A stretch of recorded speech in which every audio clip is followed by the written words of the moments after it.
Welcome, everyone. I want to welcome everyone to this conversation about one of the most interesting and thoughtful books in our field to come out in a long time.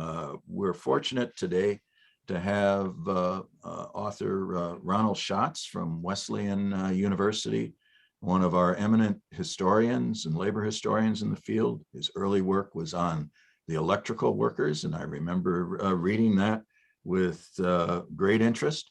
And when I saw this book called The War Labor Board Crew, Remaking Worker Employment Relations from World War II to the Reagan era, I thought this is really worth a conversation. And I know this was a book that Ron had been working on for many years, very persistent in collecting information from various university and other archives, interviewing some of the people highlighted in the book and many of their colleagues. And basically, this is a book that traces how these individuals who participated and sort of got their feet wet in our field, in practice at least, during World War II on the National War Labor Board, helping to resolve disputes between labor and business, and helping to develop many of the principles that then have held our field together and helped it to evolve in follow-on decades. So that's what the book is about. But it really helps us to understand how people can make a difference and how the field has evolved in very interesting ways between policy involvement, research, practice, dispute resolution. So delighted to have Ron here to talk with us about it. And we're also equally pleased to welcome Carrie Menkel-Meadow from UC California, Irvine. She is a professor in the law school and in political science, and Carrie is really one of the founders of the field of dispute resolution, broadly defined. Certainly, Carrie understands and has great knowledge of the employment relations field, but her work goes much broader to international dispute resolution, to alternative forms of dispute resolution, to community disputes. And so we thought a discussion with Carrie about what do we take away, what does she take away from this book for the field of dispute resolution would be equally interesting. So we're going to start off with just a very interesting conversation, I hope. We welcome your questions and comments in the chat.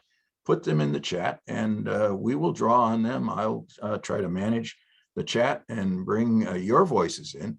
Many of the people who are on this session knew many of the people that we're going to be talking about that are covered in the book and have personal experiences and have thoughts about the legacy that they brought to our field. So let's have a broad-based conversation and bring all of you in as we go along. So let's get started. Ron, let's start with you, and I would start with a very simple question. What attracted your attention to this, quote, War Labor Board Crew? And why did you feel that it was worthy of a book? What is their legacy?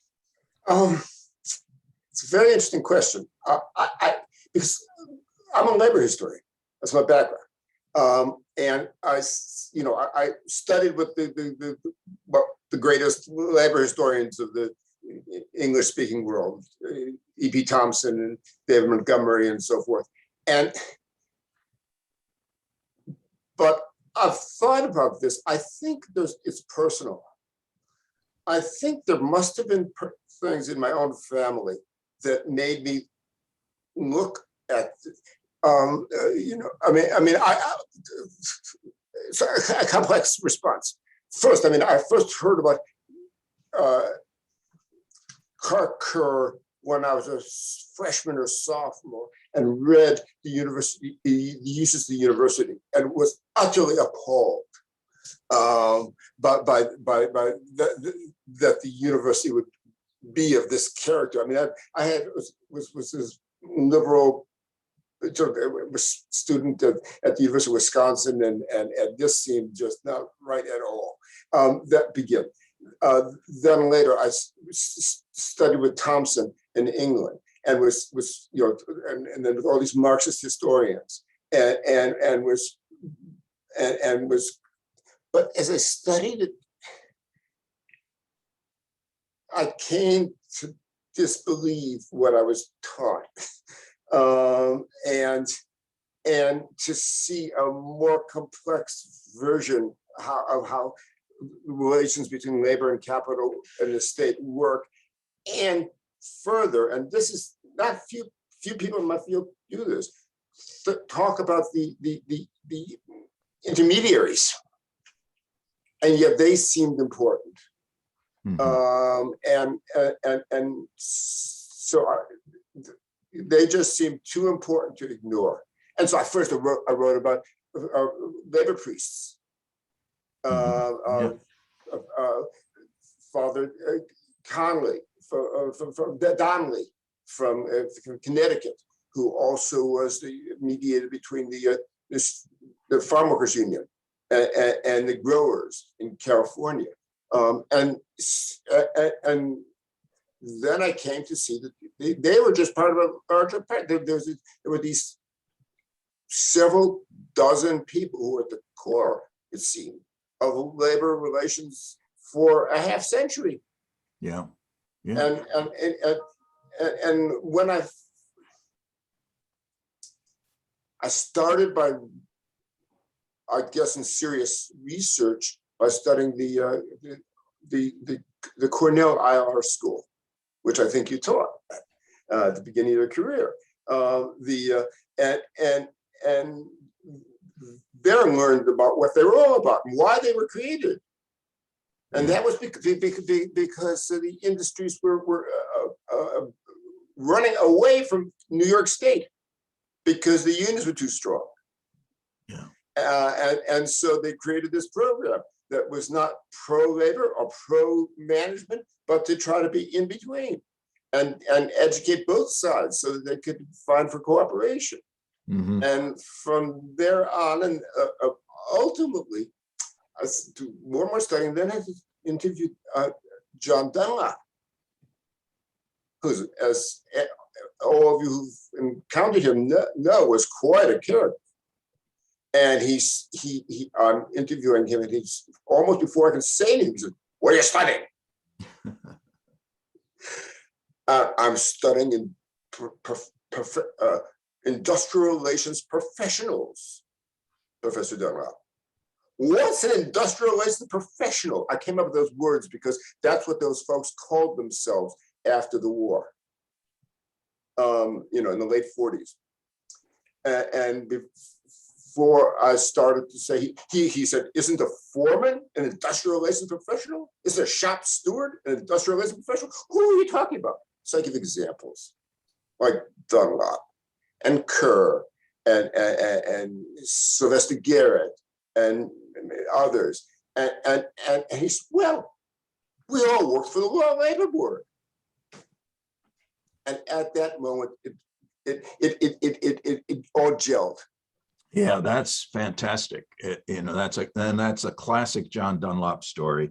I can envision sitting in his office and being challenged in the way you were, and then he would bring home a key point. We were all part of the War Labor Board, so that foundation is really interesting. And we're gonna talk about some of the individuals you mentioned in a little bit more depth in a minute. But I want to bring Carrie in at this point. So here's this story of the kind of foundations of dispute resolution as we knew it through decades following in collective bargaining. But here you are, an observer, an expert coming into interest in dispute resolution, not necessarily embedded with that legacy. What do you take away from that legacy as a dispute resolution expert? A lot. And I just have to say, I'm not as outside an observer as you might think. I think I told Ron when I first introduced myself by email, when I got to UCLA in 1979, Ben Aaron was my colleague. Yes. So let me just say a few words about the field of dispute resolution and how much we owe to this incredible group of people. But actually, some of what I do is actually rooted in labor. I was at a law school. When I went to law school, I went to the only law school, the University of Pennsylvania, that required labor law in the first year. So I was taught by some of the greats in labor law. Howard Lesnick, Bob Gorman, later Clyde Summers was there. And I say it's very important because for me, the legacy of this fabulous, thank you, Ron, collective biography, my new favorite genre of any kind of history, to understand a field by all the people in it. Teaching law students labor law in the first year was a study in both terribly adversarial relationships between labor and management, but also the power of practical problem solving.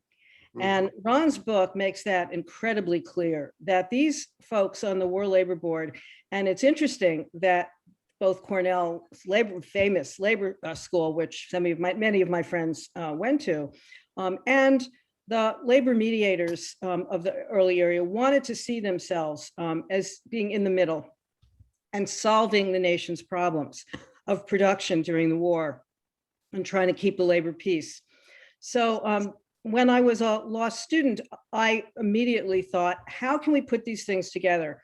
Adversarial relationship, labor management, and of course, in a bigger way, plaintiffs and defendants in lawsuits, and use something in the middle, practical problem solving, integrative bargaining, for those of you familiar with Walton and McKersey and others, Mary Follett, my heroine.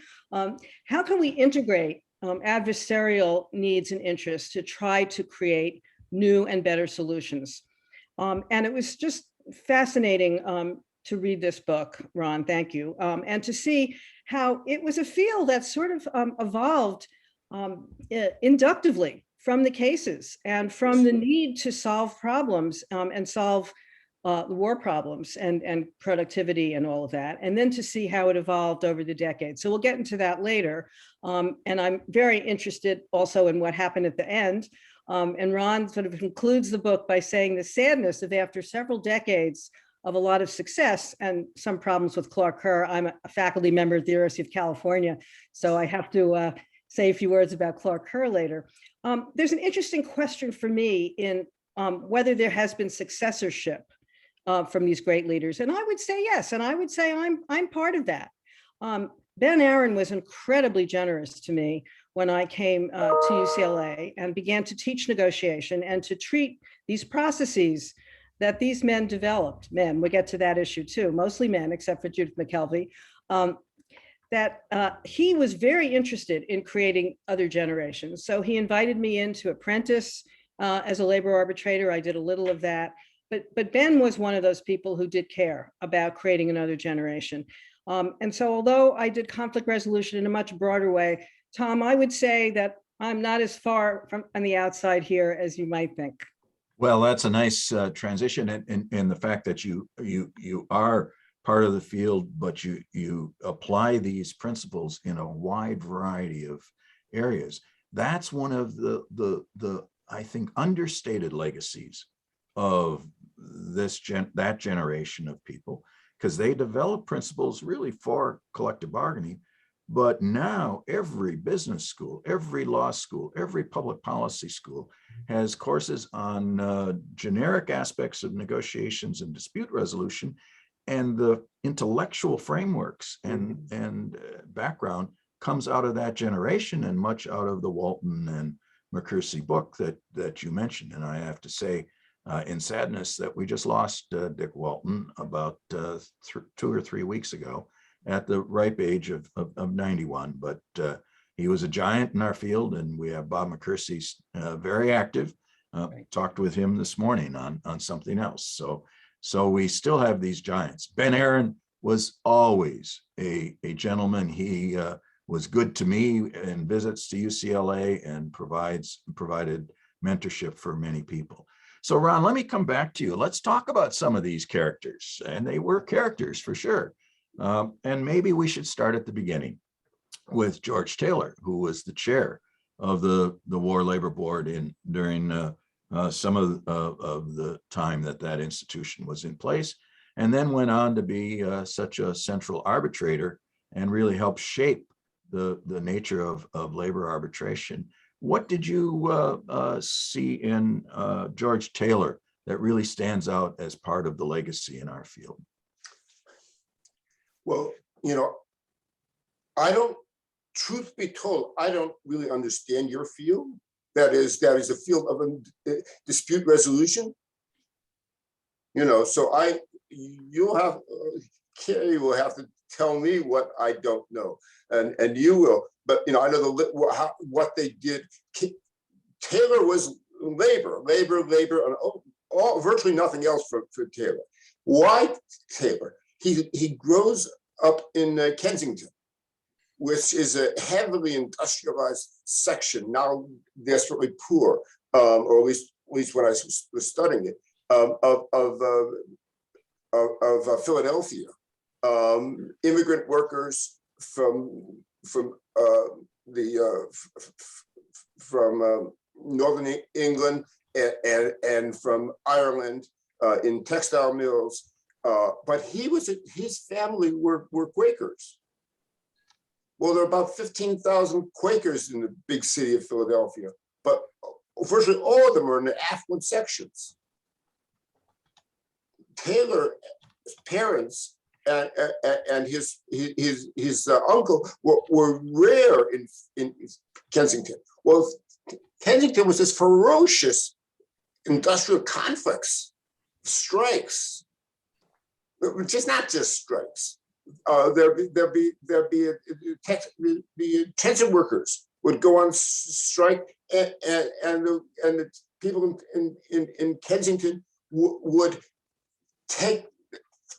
get together and pull the transit cars off the tracks. When they started to lose, they brought Mother Jones in, and Mother Jones leads a march of 100 children to President Theodore Roosevelt's house, demanding, we want education. So Taylor is between labor and capital. He's in it, but not of it. And so he has begins to learn to use the methods of conflict resolution that he learned in the meeting house, Quaker meeting house. Let us all sit around and talk. And now, what do you have to say now? Carrie, what do you think? Schatz, what do you think?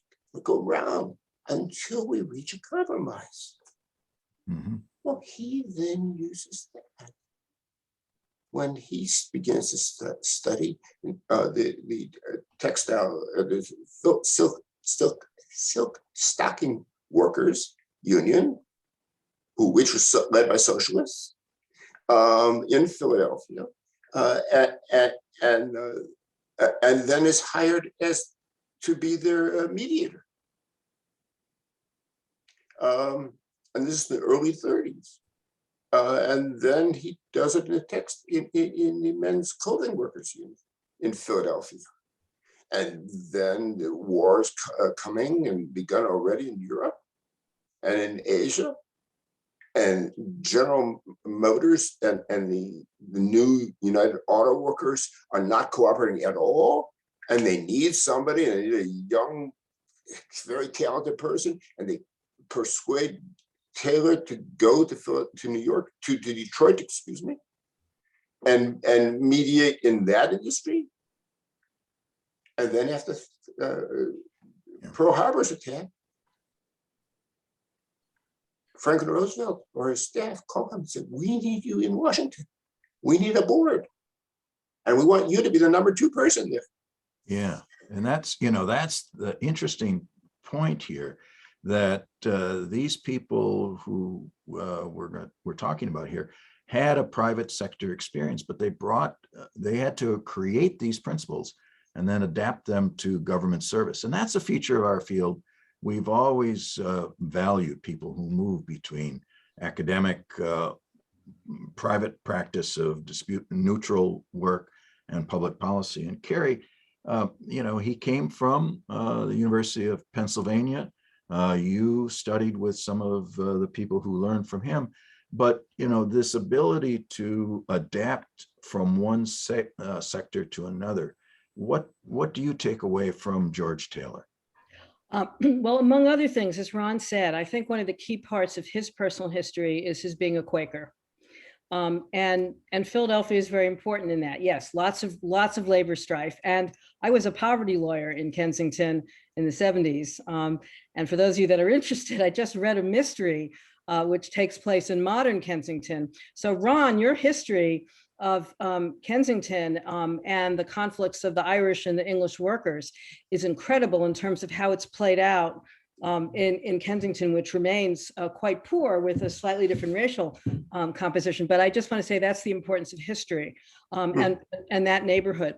But for Taylor, that whole idea coming from being a Quaker of let's just sit down and talk is so significant for the field. And again, as I mentioned earlier, in very, very visceral conflict in labor, strikes and violence, the notion that we should just sit down and talk and have a cool head is really, really significant. Yeah. And yes, I not only did I go to Penn, but I was on the Penn faculty for some years, and George Taylor was really a hero there. My husband went to the Wharton School, and he remained, one of the great academics.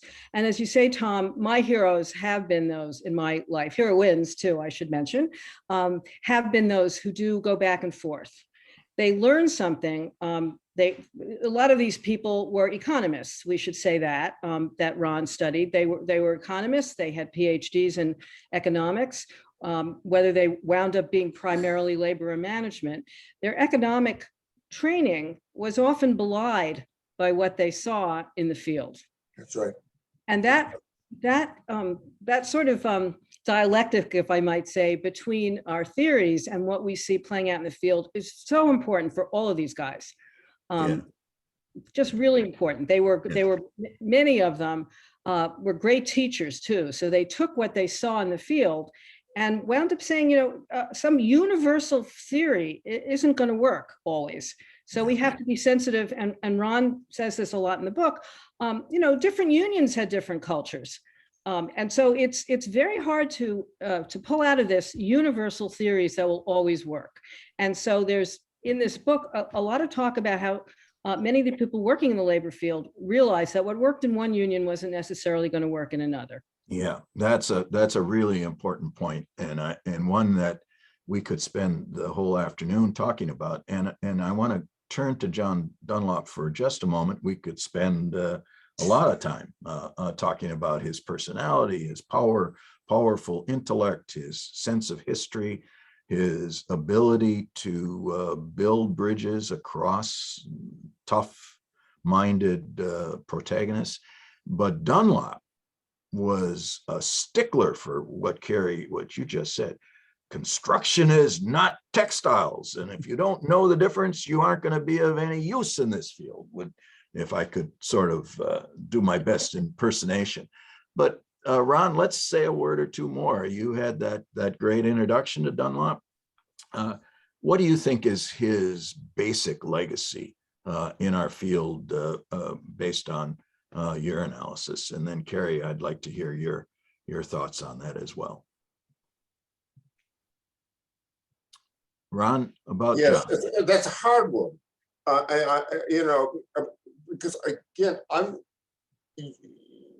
Carrie and everyone else in the room or in the virtual room will have to answer that or help answer that, because I didn't see them as, to be sure, the Taylor Law, for instance, which then creates the committee, an organization that then is so that these days, not only New York State, but most states where unions are strong, there is this conflict resolution system. So that's a legacy of these people, and Dunlop especially. Dunlop, if we want to look for a more exact example, would be Harvard University.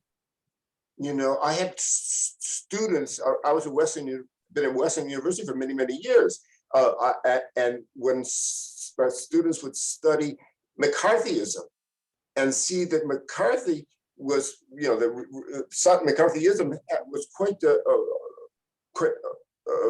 a big impact on Harvard faculty, but at Yale they rejected it. There was a lot of they fought against that sort of oppression.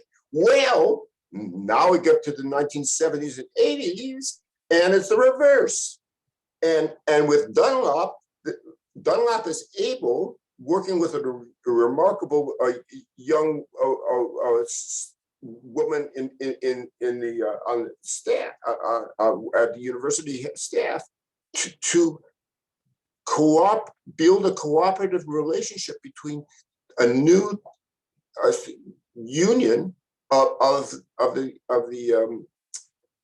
staff and secretaries at Harvard and the administration, with Dunlop both representing the administration, but also mediating between them. Yeah, and that's, that was one of John's strengths. He understood that it takes 3 bargains to reach any kind of collective bargaining agreement. You've got to get people within your own group or organization to come together, and that's often the toughest part. Yeah, that's right. The other side has to do the same, and then you have to find ways to reach an accommodation. And then contrast that with Yale, where Yale just smashes the union. Right. But Ron, it took a strong personality like John Dunlop. I mean, Harvard is not the easiest place to navigate, but it took someone who had respect by the faculty, but would sit and give them as hard a time as he gave you and gave me and everyone else when it was needed, to say, we've got to address these issues in some way. And to his credit, in that case, dealing with Chris Rondeau, who brought a very different style of unionism to bear, he accommodated to Chris Rondeau's notion of partnership, something that was foreign to universities. So I think you nailed it in one of John's contributions. But Carrie, your thoughts? I don't know if you ever interacted with this. I did towards the end of his career, because another legacy, I think, comes out of everything he did up until this point. Think of how many times John Dunlop was asked to head a commission. So I had some interactions with him in the commission on labor management, the really big one there at the end, where there was an attempt to try to create some universal rules, as it were, of engagement and partnership, and to try to draw out from what he had done some basic principles. And so you think about it, the Dunlop Commission is something I taught and I work with, but when you go back and look at how many times he was asked to do something either at a local level or at a national level, there was a hope when you look at the work of some of these guys coming out of the War Labor Board, that we could, as you say, Tom, have a tripartite group or committee that with people with different interests on either side could come together and try to bargain for and elucidate some principles. So I know he was a strong personality and a gruff one who also adapted. But for me, the legacy is still this hope that you can have a commission of people who don't agree with each other, who will put something together for the greater good. And that's one of his legacies for me. Yeah, that's I think that's that John never gave up. He always, and he worked well into his right up until the day he died, or a few days before he died. He was still working. Another aspect of our field. But I want to shift a bit. we could talk about others, and we probably will take some time to do so. George Schultz and Robin Fleming, Clark Kerr. But I want to make one point first. I'm inviting people to raise thoughts in the chat, and I see there's one from Wilma asking about the Dunlop Commission. Why didn't it succeed? Why did labor law reform get deadlocked? Well, the time had passed. There was no consensus to be found between business and labor, and John felt he could broker a compromise, a deal, and it just wasn't possible. And if there's a sad a part of his history and of all of it, I was a member of that commission. It should never have been created. The Clinton administration should have acted on the principles of labor policy it had articulated during its campaign, and that should have gone forward and say, here's the new world of labor relations. Here are the principles about participation and engagement and cooperation and partnership and innovation that we are going to foster. We're going to follow them. And now business and labor help us figure out how we're going to implement those. That would have been a better option, but that wasn't. That's history. But let's turn to Jean Mckelvey, because you know, Jean has a warm spot in my heart, like so many others, and she was one of the few women to participate as a member of the War Labor Board in the region in New England when she was before she got to Cornell. But let's talk both a little bit about Jean and her legacy, as well as maybe Carrie could pick up a little bit more on this, on what it meant to be a woman in dispute resolution in that earlier period of time. But Ron, why don't you start us off with a comment about Jean, and then I'm going to turn, after we do that, Ted St. Antoine at Michigan has a thought to offer. So let's make some short comments here. Let's bring Jean into it, and then we're going to ask Ted to. I have a couple of quick comments. Oh.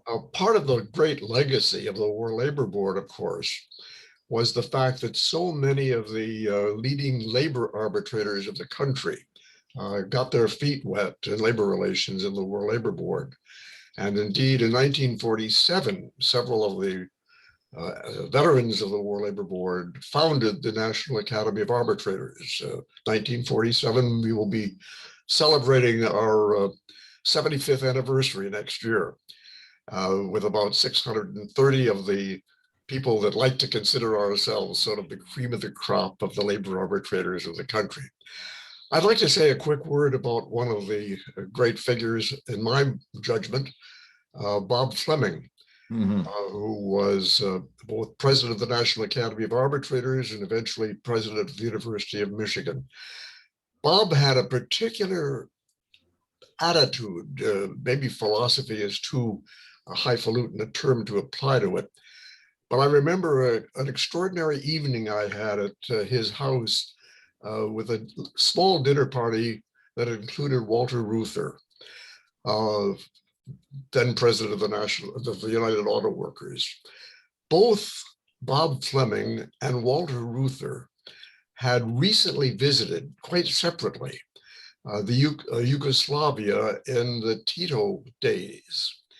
And Bob was suggesting that what he saw reflected one of his basic premises about human beings, that people were formed very greatly by the roles that they were assigned to play in life.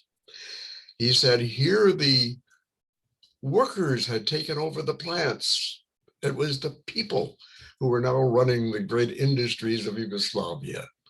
He said, as far as he was concerned, he couldn't see much difference between the way these alleged worker leaders were acting as captains of industry from their counterparts in the United States. And interestingly enough, Walter Reuther did not say a word in disagreement. I thought that an absolutely fascinating insight on Bob's part, and does a great deal to do, a great deal to say about the way that Bob was one of these unflappable problem solvers, conflict resolvers. He always could understand where people were coming from because of the fact that, in his view, so much of their formation resulted from the roles that they were assigned to play. Well, thank you, Ted. That's a wonderful story. And Robin Fleming, or Bob Fleming, also was the chancellor at the University of Wisconsin before, just as all of the Vietnam protests were erupting. And he was very skillful, as Ron recounts in the book, in dealing with that and understanding and bringing his labor relations tools to bear, as many of his counterparts did. In contrast to Clark Kerr. Yeah, well, maybe you, Carrie, go ahead, and then I want to come to Jean McKelvey, because Yes, this absolutely. session will not end without a really good discussion of the role that Jean and what she meant and continues to mean to the field of dispute resolution. But Carrie, comment about Clark. Well, one of the things I thought Ron did very nicely in this book, so I will disclose here that I was a student activist at Columbia in 1968. Oh, One of the people who helped take over a building. And I just want to say quickly, a story I often tell. That is where my roots as a mediator came into play, because I had to leave the building for personal reasons. And when I came back, they wouldn't let me in, because having left the building, I was told by the student occupiers that I was now a traitor by having left. So I was part of a group, I don't know what John Dunlop would have thought about this, that decided that we would interpose ourselves in the middle. And so there were about 200 or 300 of us that slept on the ground, on the floor, outside of Columbia in front of the buildings, in the hopes that the police would not be called. We very naively, I don't know how old I was, 19 or something, 18, naively thought that if we interposed our bodies, an old labor tactic, right, to interpose our bodies, that the university, Grayson Kirk, would not call the police on us. Well, we were wrong. And the police were called, and a lot of people were beaten up. And I think in that moment, I decided that I wanted to be an intermediary, that I thought the way the university administration was handling this was very bad. I had a very brief encounter at that time with Mike Sovereign, another person we should mention here, who had a labor background and became the president of Columbia. And many years later, I sat across the table from him. He said, "You look familiar to me. Do I know you from labor stuff?" And I said, "No, you know me because I was a student screaming at you in 1968 and saying, 'You're a labor lawyer, Mr. Sovereign. Why aren't you trying to mediate this?'" And so the treatment of Clark Kerr was fascinating, because I've been at the University of California for over 30 years. And I didn't know until I read Ron's treatment of this that he was away, having no modern university president could take a 2-month vacation anymore. But he was away during the free speech movement. And delegated a lot of the decision-making to others. So people like Bob Fleming and others who got in there, and this was a period, Wisconsin, Michigan, Cornell, big actor here, also Harvard, the people who were good problem solvers and somehow managed to not resolve those disputes, but to have them, I always say I don't believe in dispute resolution, but conflict management. that's right. That's right. The good operators here were people who learned how to manage that. And so it's sort of, I want to thank Ron, because Clark Kerr remains somewhat of a hero in some respects for the master plan that he developed about the University of California, community colleges, state schools, and then universities. But he wasn't perfect, and none of these people are. But you can see the beauty of this collective biography is that you can see that different ones of these people took different lessons from their history, and being able to navigate these really difficult conflicts is really, really important. And that's why I think Ron's calling these industrial relations professionals is so important. And we would now call ourselves conflict management professionals. Right. Right. Good. So let's spend a few minutes on Jean. I know there's interest in having some conversation about George Shultz, another giant in our field. But Ron, what did do you see as Jean McKelvey's legacy in our field? She was willing to give her all to try to overcome conflicts. I mean, and you know, please, she's coming from an affluent family.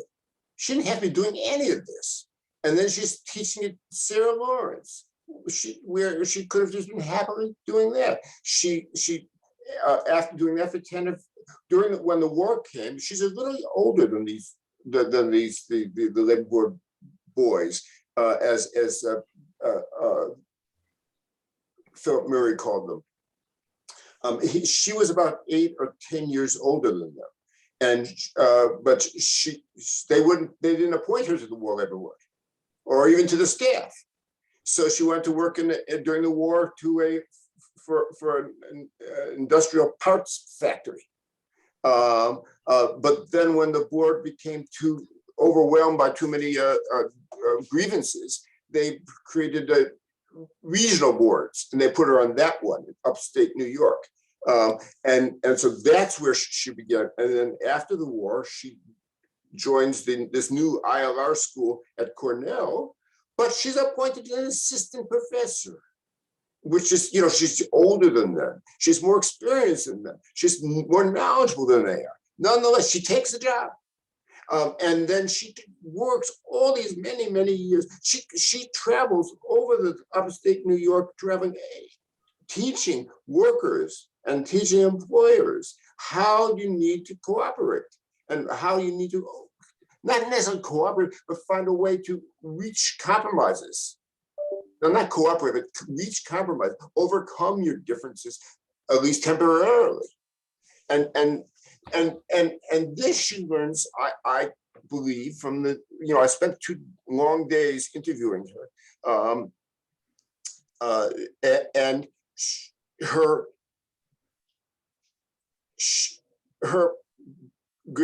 grandparents were affluent upstate New York, Rochester, New York,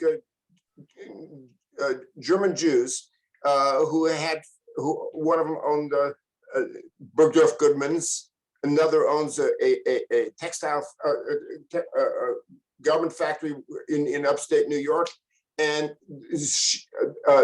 but the workers there were mostly new Russian immigrants, Jewish immigrants, and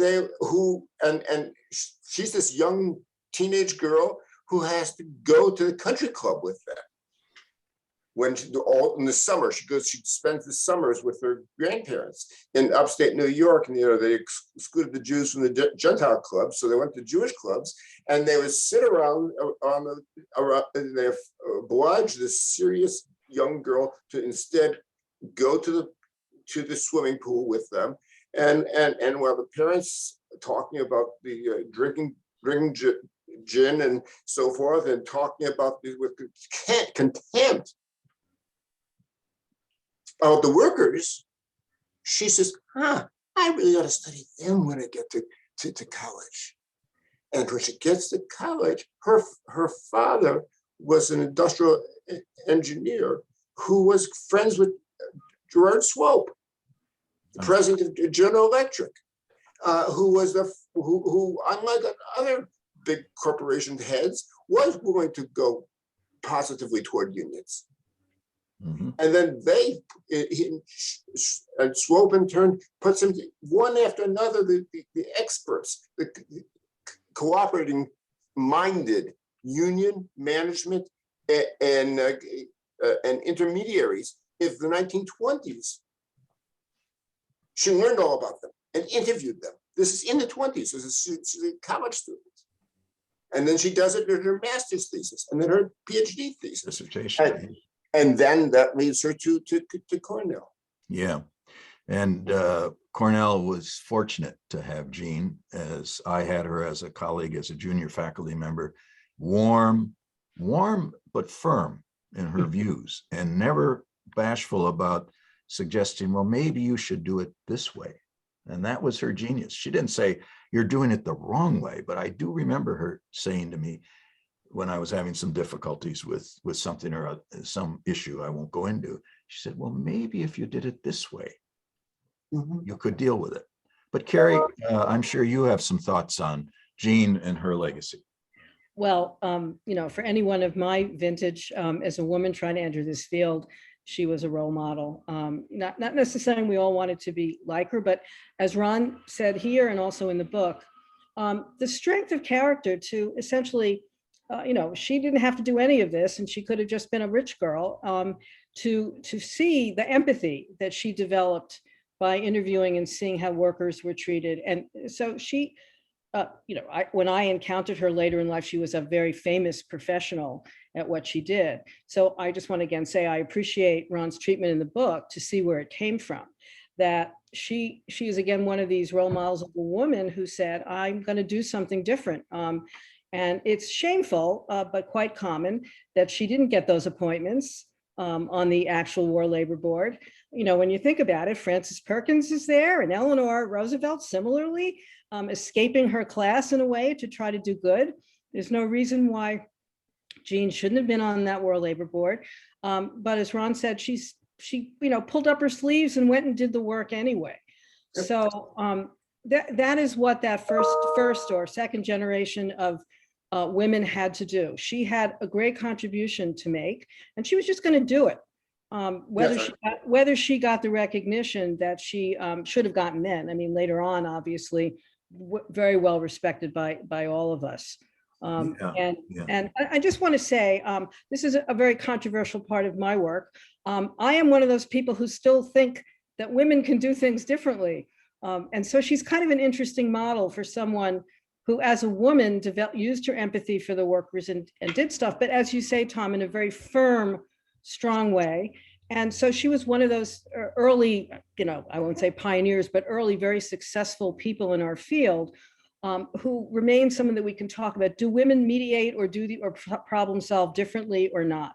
Very. And to the extent that, FDR, others thought they didn't and wouldn't appoint her to positions because she wasn't a man, she went off and did it her own way. She did it her own way. I think that's a great summary of Jean, and something we'll all remember and love from. Could I add a quick word? Let me, Ron. We have about 12 minutes, 13 minutes. I'd like to turn a bit to George. I'll leave off. George Schultz, and he gets his PhD at MIT. He teaches there for a while. He goes to the University of Chicago, becomes dean, goes to labor secretary under Nixon, and then Office of Management and Budget, and then Treasury Secretary, and then with Ronald Reagan, Secretary of State. So we know the historical trajectory, but what do you think George Schultz brought to this field? And I see Ted has another comment. Ted, we'll come back to you in a moment. Unless Ted, was it on Jean McKelvey? I will just say very quickly that I spent about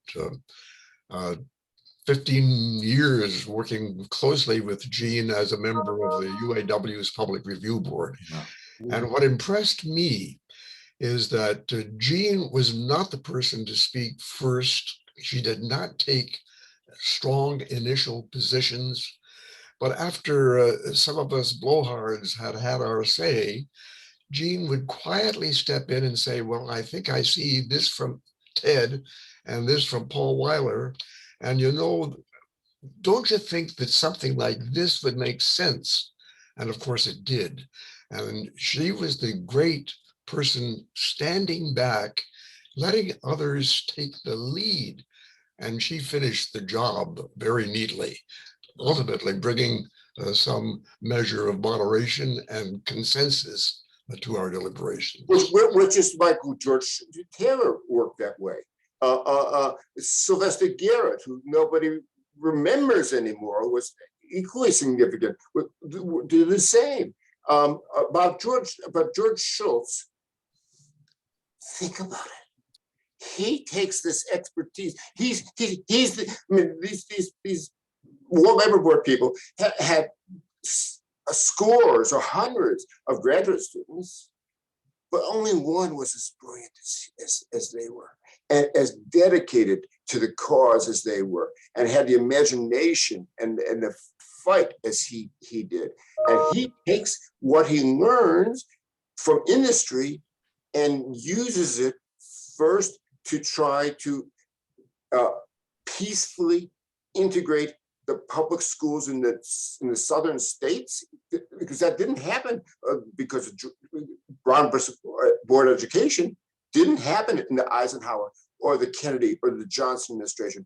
And then Nixon administration, it did, because of partially, I don't want to over exaggerate, but because of what Schultz did. Then Schultz again, and this is part of the Nixon administration, he's responsible for the introduction of affirmative action in American industries and also in our universities, incidentally. And then finally, he does the same thing between the White House and Moscow to end the Cold War, or did it end the Cold War? Well, at least it stopped for a generation the danger of nuclear war for a generation. Yeah, well, that's quite a legacy. Carrie, this movement between academics and public policy, the way Schultz characterized our field. What do you make of people like that and others, or any thoughts you have on George Schultz? And then we have about 7 minutes left, and then I'm going to just turn to the two of you for final thoughts. Well, you got me at the right moment. I've been engaged in a study of secretaries of state, and I did a short article recently on several of the biographies of Henry Kissinger, and another person who moved in and out of academe and policy. And it's kind of interesting because as a negotiation scholar and teacher, among the books that Schultz wrote he has this tiny little book on the 10 tips for negotiating. Yep. And they're very, very practical. And it's interesting because Kissinger, who's obviously still alive, commented in some of this work that's been done about him. Of course, he said, I should just mention, my mother went to school with Kissinger in Germany, and my mother used to say, only in America could somebody who had a worse accent than me rise as high as he did. But Kissinger, in this famous quote, says, I had grand theory about balancing power in the world. Schultz never had any grand theories, but if you want to get something done, go to George Schultz. He'll get it done. So even Kissinger sort of grudgingly respected the fact that Schultz was one of these practical problem solvers. And when you think about all the attention around Henry Kissinger and détente with China and whatever you think, whether that was his or Nixon's legacy, if you take a look at it, Schultz probably accomplished a hell of a lot more than Henry Kissinger ever did. And, That's right. and didn't write the same kind of grand theory books about it. I mean, I'm not a Republican, I'm a Democrat. And so it is interesting to look at how important these Republican secretaries of state were that did move between academe and realpolitik. And ironically, as Ron points out so well in this book, I was a employment discrimination lawyer also. I had totally forgotten how much Schultz was involved in all the affirmative action activities and the Philadelphia plan, and behind the scenes. So as someone who was associated with Republican administrations, he took all of that knowledge and kind of weaved behind the scenes, also using a lot of realpolitik threats and all of that stuff, but quite effective. Mm-hmm. And then, as you all know, probably spent the, last part of his life. He just died recently too, at 100, still working at the Hoover Institution at Stanford, and, not giving up on some of his quite conservative personal views about things, but really a master at realpolitik. Yeah. And I think Ron's right to say that some of that work in industrial relations fed into his success as a diplomat. And in fact, at a LERA session a number of years ago, maybe, I don't know, 8, 9, 10 years ago, he recited how much he learned from industrial relations, and he wrote it a few times and talked about everything I know about negotiations I learned from labor relations. But Ron, what final comments would you like? We're so indebted to you for writing this book, for bringing this conversation, making this conversation possible. Give us a minute of your thoughts, and then I'm going to ask Carrie, and then we'll wrap up. Well, I think you are an extraordinary group of people without whom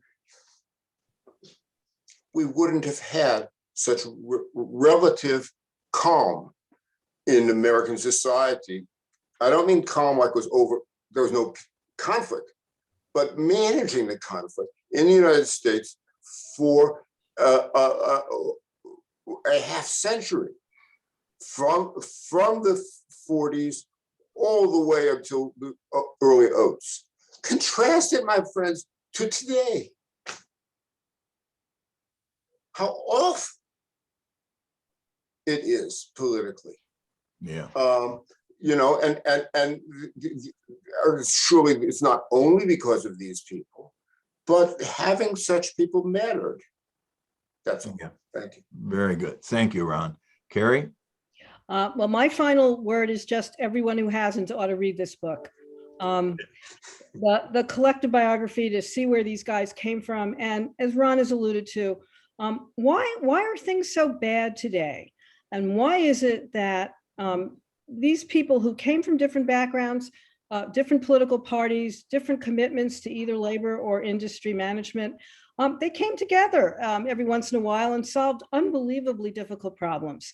So we have something to learn from history. And I would just say, as Ron has alluded to, what would it take to have a generation of people like this try to reverse our current unbelievably polarized society?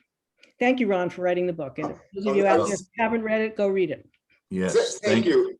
Thank you. Well, thank you both for this really great reflection and applying it to the current situation. And I would only encourage everyone to read this book. Everyone I've sent it to or mentioned it to has thoroughly enjoyed it.